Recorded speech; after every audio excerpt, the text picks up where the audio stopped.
I swear, I must be experiencing some whiplash. Did I just hear Chuck Schumer say he wants to shut the government down? Senate Minority Leader Chuck Schumer says Democrats would reject a government funding bill that Republicans wrote and passed through the House.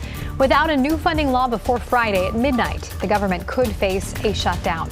I'm just really confused because this was Democrats just a couple months ago. We reached a bipartisan agreement to fund the government, keep it open, and meet the needs of the American people. House Republicans have now unilaterally decided to break a bipartisan agreement that they made. And this is Democrats over the past few years. It is not normal to hold 800,000 workers' paychecks hostage.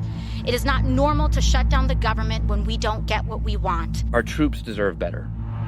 Our children deserve better. And the American people deserve better. These chaos agents, they don't have a plan B.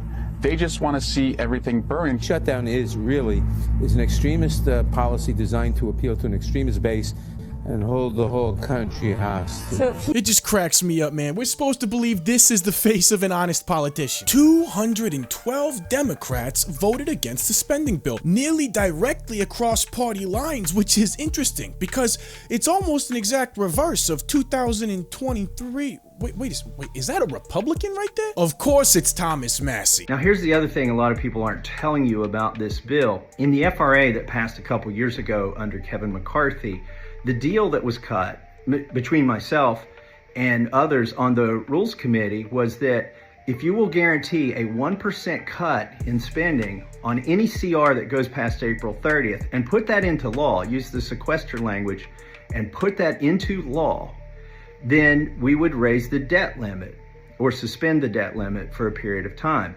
I voted for this because a 1% cut seemed like a wonderful thing. Well, here we are under Mike Johnson. And we've got the 1-year CR, but guess what? Mike Johnson's folks and lawyers have said, we're just going to ignore that. In other words, they're saying this really isn't a CR for the purposes of that deal we cut 2 years ago. We're going to call this basically an omnibus in CR clothing, so we don't have to follow the law, the agreement that we did before. I'm just a little shocked that Chip Roy didn't follow suit with Massie because he was saying this just a couple months ago. What we're doing right now is to continue to double down on the things that are destroying the republic.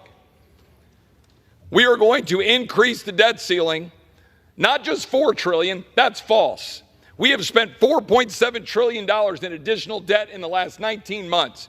We're going to increase the debt by $5 trillion. That's what's going to happen right here by Republicans, increasing the debt $5 trillion. And what are you doing in the same bill? $110 billion unpaid for. Because you never have any ounce of self-respect to go out and campaign saying you're going to balance the budget, and then you come in here and pass $110 billion unpaid for. The whiplash is real, man, because this was Chip Roy yesterday. Here we are again. My colleagues on the other side of the aisle who constantly always talk about the need to support a CR to, quote, keep the lights on, now find themselves in the curious position of not wanting to have the lights on because they don't like what's happening. We've got a bill here that is going to hold spending in check to allow us to do our job for the fiscal year 26 appropriation cycle between now and September. And after all of these years of decrying the possibility of shutdown, you're seeing all of the news today talking about the possibility of a Schumer shutdown. You're talking about there's news article after news article. The Hill, February 11th, Democrats step up talk about using shutdown as leverage against Donald Trump. What do you guys think changed Chip Roy's mind? Because this is Thomas Massie the other day. The CR isn't Trump's agenda. The CR extends the last year of Biden's agenda at substantially the same spending levels. I mean, people are calling him a Democrat for this. And it just cracks me up a little bit because people that are not familiar with his policy platform are like, what's your solution so you can support it? Because they're just buying into this idea that he's just an anti-Republican Republican. And he's just repeating himself constantly like, do the 12 separate bills that we originally made a deal to do a couple years ago. Cut 5%, even 1% across the board. How about we quit funding the programs that Doge exposed? Why aren't we doing that? You know, it's crazy. It's like the one time Democrat hypocrisy might actually work in our favor.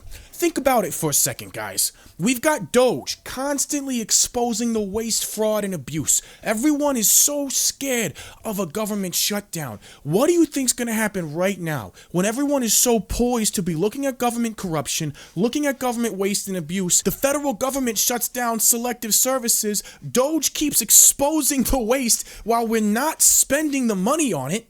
And none of our lives change. Everything keeps moving as normal. It would be the perfect icing on the cake to help drive home to everybody how unnecessary so many of these programs that waste billions of our dollars are. And who would get hit the hardest? The Democrat leftist cities that rely on so much federal funding for so many of their programs that they call social programs, when in reality, they just continue the perpetual cycle of urban decay. They scream and bang their pots and pans, but I think a government shutdown would be the curtain being pulled back. I think with everything going on right now, it would just continue to wake people up. Anyway, let me know what you guys think. You rock, you're awesome. I'll see you on the next one.